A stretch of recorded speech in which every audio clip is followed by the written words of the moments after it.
આગળ વાત કરી નસવાડીની તો અહીં નસવાડી પાટડિયા ગામેથી બોફા જવાનો માર્ગ સંપૂર્ણપણે ધોવાઈ જવાને કારણે ગામના લોકોને અવરજવરમાં ભારે હાલાકીનો સામનો કરવો પડી રહ્યો છે। રોડની સાઈડમાં બનાવવામાં આવેલી પ્રોટેક્શન વોલ વરસાદને કારણે ધરાશાયી થઈ જતા રસ્તો અતિ બિસ્માર બન્યો, જેને કારણે ફરી એકવાર તંત્રની બેદરકારી અને ભ્રષ્ટાચારની નીતિ સંપૂર્ણપણે છતી થાય છે। આ રસ્તો 5 જેટલા ગામોને જોડે છે, પરંતુ હાલ રસ્તાની હાલત ખરાબ થતા વાહન વ્યવહાર સંપૂર્ણપણે બંધ થયો છે। તો છોટાઉદેપુરમાં નસવાડીના પાટડિયા ગામનો આ રસ્તો છે। રસ્તો ધોવાઈ જવાના કારણે લોકોને અવરજવરમાં મુશ્કેલીનો સામનો કરવો પડી રહ્યો છે। પાટડિયાથી બોફા જવાનો રસ્તો છે અને જેના કારણે 5 ગામોને અસર થઈ છે।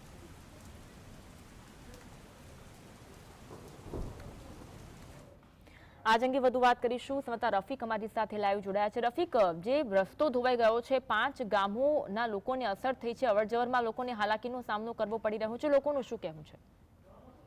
આપણે યાદ રાખો છોટાઉદેપુર જિલ્લાના નસવાડી તાલુકાના ઉંડાણના ગામડા છે, બોફા પાટડિયા ગામ છે।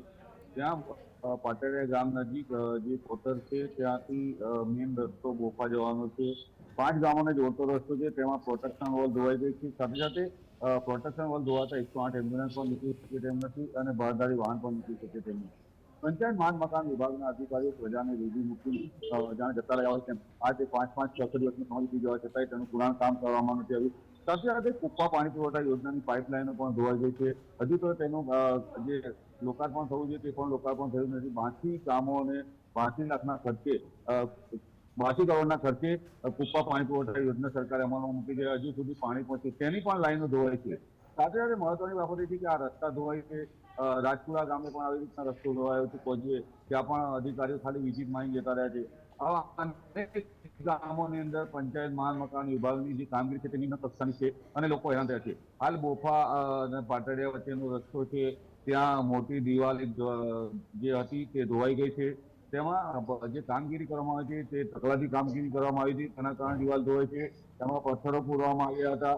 સાથે સાથે મહત્વની બાબત એ છે કે આદિવાસી વિસ્તારની અંદર જે અધિકારીઓ છે તેઓ અધિકારીઓ હેડક્વાર્ટર પર રહેતા નથી। પ્રજા જયારે ત્રસ્ત હતી, અહીંયા રસ્તાઓ બંધ હતા, ત્યારે તેઓ વડોદરા ખાતે હતા અને વડોદરાથી 5-5 દિવસ સુધી સવારમાં આવે છે અને સાંજે જતા રહે છે। ત્યારે અહીંયા પ્રજાની કામગીરી કરવાની થતી નથી, સર્વેની કામગીરી થતી નથી। આવા અનેક રસ્તાઓ છોટાઉદેપુર જિલ્લાના નસવાડી તાલુકામાં માર્ગ તૂટ્યા છે। ત્યારે અહીંયા સવાલો ઉભા થાય છે કે સરકાર કહે છે તાત્કાલિક રિપેરિંગ કરો, તાત્કાલિક યોજના ધોરણે કામગીરી કરો, પરંતુ તે ફક્ત કાગળ પર હોય તેવું લાગી રહ્યું છે।